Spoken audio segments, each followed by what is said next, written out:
হুজুর গৌসুল আজম মাইজভান্ডারীর গৌসুল আজমিয়তের মর্যাদার দিকে তাকিয়ে আমাদের ফরিয়াদগুলোকে কবুল করুন, আমাদের গোনা খাতা ক্ষমা করে দিন, আমাদের ভুল ত্রুটি ক্ষমা করে দিন।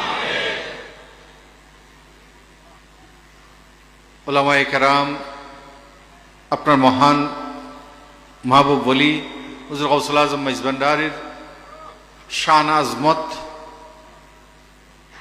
বয়ান করেছেন। মওলা আপনার বলির ভেতর দিয়ে আপনি যে কুদরতের প্রকাশ জগৎবাসীর সামনে উপস্থাপন করেছেন হেদায়েতের লক্ষ্যে, আপনার আউলিয়া কেরামগণ আমাদের জন্য হাদি হিসাবে বিরাজমান ছিলেন মওলা, তারা হাদি হিসাবে বিরাজমান আছে মওলা।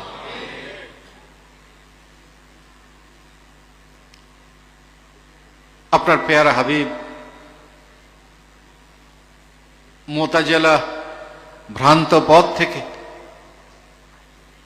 হযরত আবুল হাসান আশআরী রাহমাতুল্লাহ আলাইহি স্বপ্নের মাধ্যমে তাকে তার ভুল থেকে, ভ্রান্ত পথ থেকে তাকে হেদায়েতের পথে দান করেছেন মওলা।